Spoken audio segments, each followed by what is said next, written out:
আসিফ নজরুল ৫০ লাখ টাকা ঘুষ নিয়েছে এমন চাঞ্চল্যকর তথ্য ফাঁস হয়েছে।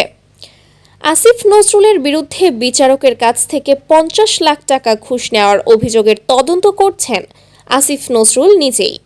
ঢাকা মহানগর দায়রা জজ আদালতের যুগ্ম মহানগর দায়রা জজ মোহাম্মদ মামুনুর রহমান সিদ্দিকী একজন আওয়ামীপন্থী আইনজীবী, যিনি বিগত ফ্যাসিস্ট সরকারের সময় সুবিধাভোগী এবং বিভিন্ন অনৈতিক কাজের সাথে জড়িত।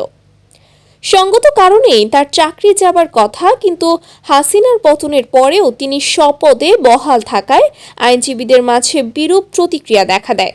সবাইকে অবাক করে বিচারক মামুনুর রহমান ফ্যাসিস্ট আমলের মতোই আওয়ামী লীগের আসামিদের পক্ষে বিচার কাজ করতে থাকেন এবং অহমিকা করে বিভিন্ন জনকে বলে বেড়ান তাকে কেউ কিছু করতে পারবে না, কারণ তিনি আসিফ নজরুলকে ৫০ লাখ টাকা দিয়ে এই পদে বসেছেন। বিষয়টি জানাজানি হলে মার্চের ২৭ তারিখ ঢাকা আইনজীবী সমিতি ও মেট্রোপলিটন আইনজীবী সমিতির সদস্যরা আসিফ নজরুল বরাবর মামুনুর রহমানের বিরুদ্ধে লিখিত অভিযোগ করেন। অভিযোগের কপি সংযুক্ত।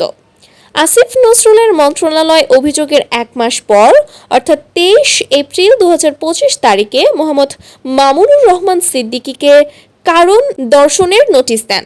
নোটিশের কপি সংযুক্ত। ছোটবেলায় বসে লেখা দেখতাম, মানুষের বিবেক হলো সবচেয়ে বড় আদালত। সেই কথাই যেন আজ সত্য হলো।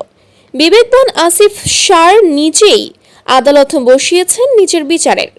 তিনি ঘুষ গ্রহীতা, তিনি করবেন ঘুষ দাতার বিচার।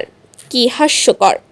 ডক্টর ইউনূস যদি আসলেই ন্যায় বিচার প্রতিষ্ঠা করতে চায়, তাহলে আসিফ নজরুলকে দ্রুত তার পদ থেকে সরিয়ে নিরপেক্ষ ব্যক্তিকে আইন উপদেষ্টার পদে বসিয়ে সুষ্ঠু তদন্তের ব্যবস্থা করবেন। এটাই সকলের প্রত্যাশা।